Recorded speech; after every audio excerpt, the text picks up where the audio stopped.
Hello everyone, welcome back to day 32 of Polity Daily Drill. Let's begin. First question. With reference to the evolution of Panchayati Raj in India, consider the following statements. The first rural self-government was established in Madras in 1687. The minimum age to contest in Panchayat elections is 25 years. And number 3, the state legislature by law can provide for establishment of State Finance Commission. Now the first one is of course incorrect. Now yes, I know very well that the first self-government was established in Madras in 1687 by the Royal Charter issued by King James II, which came into effect in 1688, the month of September. But sadly it was not the rural self-government but the urban self-government. Municipality, not a panchayat. So one is wrong.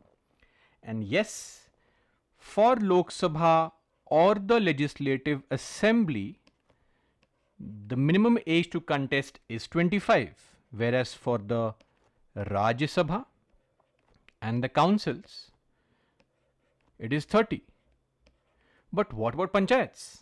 For panchayats, the minimum age to contest elections is not 25 but 21. Article 243 capital F. And the third one, the state legislature by law can provide. No, it is not an optional provision to have an SFC. SFC under Article 243 capital I is a constitutional mandate, meaning the governor every 5 years has to create or has to establish a body called the State Finance Commission, right? So 2 is wrong, 3 is wrong, of course 1 was wrong. How many statements are correct? D. None of the statements given above are correct. Moving on to question number 2.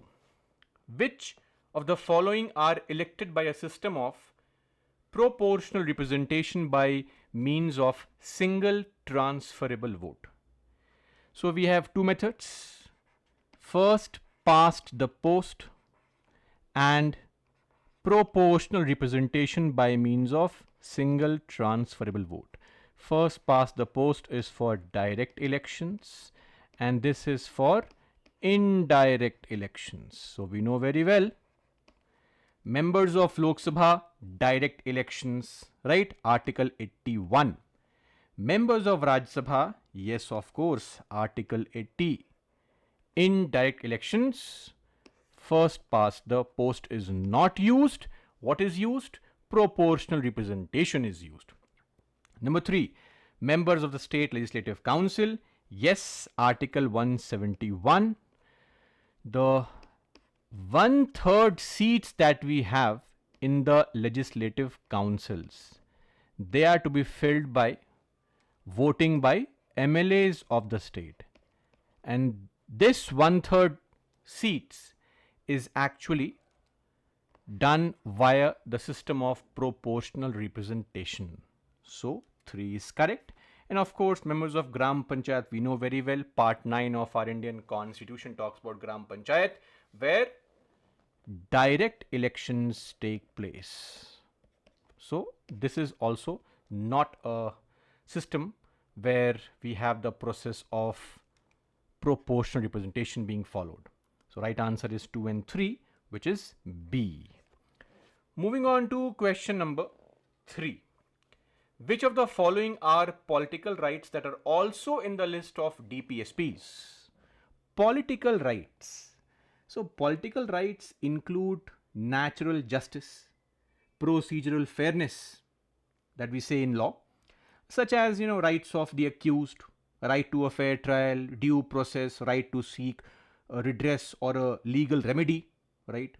Right of participation in the civil society and politics, such as freedom of association, right to assemble, right to petition, right of self-defense, right to vote, etc. So of course, right to free legal aid, Article 39 capital A. Yes, political right, also a part of DPSP. Organization of village panchayats for voting, of course, this is Article 40 and is a part of political rights. And then Uniform Civil Code, Article 44, a part of political rights. So 1, 2 and 4. This means C is the answer. See, other options 3, 5 and 6 are also a part of DPSP, but we won't categorize them as political rights per se. Moving on to question number 4. Which of the following situations does not violate a person's fundamental right? Does not violate. Number 1, levying tax for priests working in religious places. Of course, it violates the freedom of religion, the guarantee given to us under Articles 25 to 28, especially Article 27. So yes, this would violate your fundamental right. Second one, a 16 years old working in a mall. So yes, we do have something called Article 24 which prohibits child labor, but the definition is for kids up to 14 years of age. And in 2017, the child labor laws were modified and a new category was added, the adolescent between 14 to 18, and these kids would not be employed in only hazardous substances or hazardous industries, which are industries of mines, inflammables and explosives. Otherwise, you can employ kids between 14 to 18 other non-hazardous industries or areas of work. So 2 is of course a situation which does not violate somebody's fundamental right. And the third one, farmers' land is being taken away for the construction of a highway. Yes, we know now that this no longer is a fundamental right. Right to property is a mere legal or a constitutional right at best. So 2 and 3, D is the right answer. Moving on to the last question for today. Under which of the following or below circumstances can the parliament make laws on state subjects? So number 1, when Lok Sabha passes a resolution, this is wrong. Not Lok Sabha, but the Rajya Sabha can pass a resolution to the effect if it is expedient or urgent in national interest by a special 2/3 majority. Article 249. So this is wrong. During financial emergency, no. During financial emergency, there is no such provision which empowers the parliament to make laws on stateless subjects. Sadly, this is wrong. Number 3, when states make a request, this is correct. When 2 or more states make a request as per Article 252, then the parliament can make laws on stateless subjects for those states. To implement international agreements is also correct. This is Article 253. To give effect to any international treaty or agreement, the centre can make laws on stateless subjects. And lastly, during President's rule as well, for that particular state, the Parliament acts as a state legislature. Why? Because the moment President's rule is approved by the Parliament, the state legislature or the state legislative assembly is dissolved.